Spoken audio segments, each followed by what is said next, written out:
Now, I'm honored to give the floor to the Commissioner-General of UNRWA, Philippe Lazzarini. Philippe, the floor is yours. Thank you, Deputy Prime Minister, Minister of Foreign Affairs of Sweden, dear SG, dear colleagues, Excellency. As we gather here in New York, 2 million people are trapped in 10% of the Gaza Strip.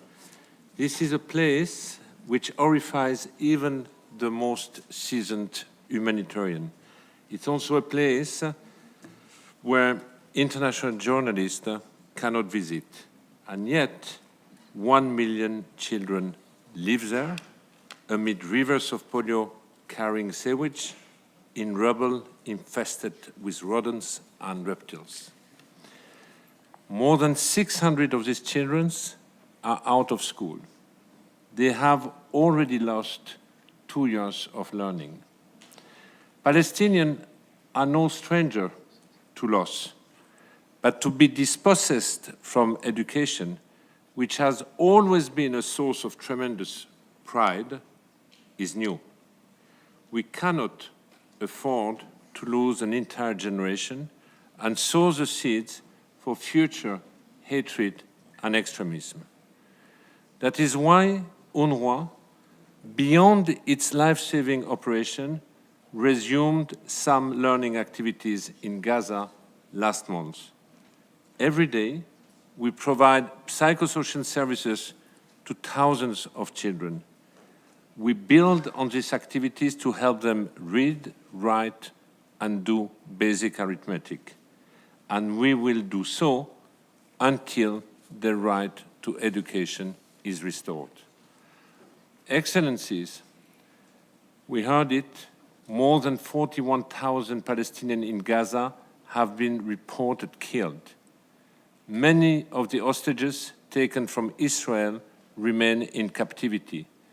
The occupied West Bank is gripped by escalating violence, and long-held fears of conflict spilling into Lebanon are being realized. And yet, the international community continues to equivocate. 75 years ago, the General Assembly established UNRWA to provide temporarily public-like services for Palestinian refugees. Absent a political solution, amid recurring conflict, and what the International Court of Justice has called an unlawful occupation, UNRWA has continued to deliver its mandate. Today, the agency is the beating heart of humanitarian operation in Gaza. Despite this, and perhaps because of it, UNRWA is under fierce attack.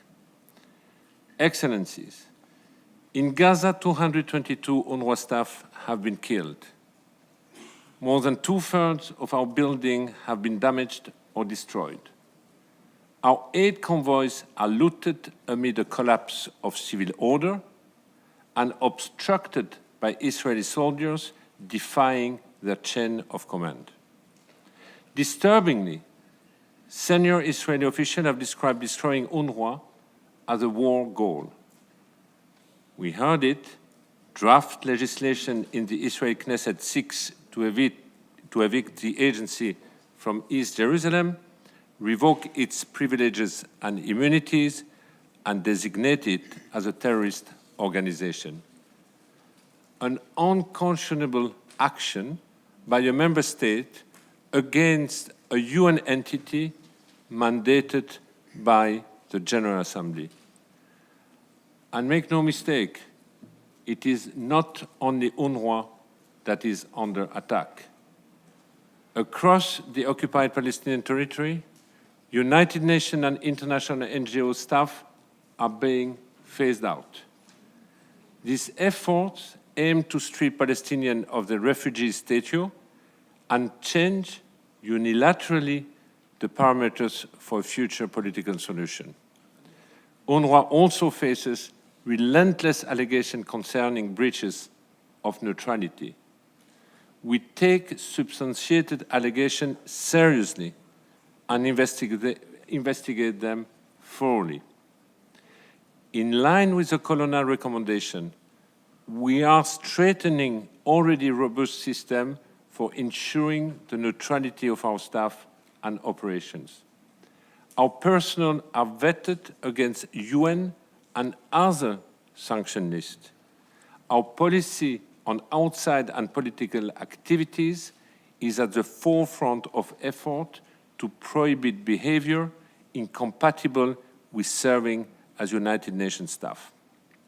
Excellencies, I conclude with 3 appeals. First, I urge you to safeguard UNRWA's role in Gaza. A ceasefire is imperative, and the agency is critical for ensuring a viable transition. In the absence of a state, only UNRWA can fulfill the learning and healthcare needs of Palestinian refugees. Second, the agency requires a sustainable model of funding. UNRWA's operations are only secure until the end of October, with a shortfall of $80 million for 2024. 2025 remains highly uncertain, with a significant funding suspension in place and anticipated budget cuts in top donor countries. Finally, we must reject attempts to tarnish UNRWA's reputation and end its operation. These efforts do not only threaten Palestinian refugees, they threaten the multilateral system, they threaten a future political solution. Your action at this critical juncture will have repercussions for generations to come. UNRWA is a formidable tool at your disposal. I urge you to use it wisely. Thank you. Thank you, Philippe. Dear colleagues, now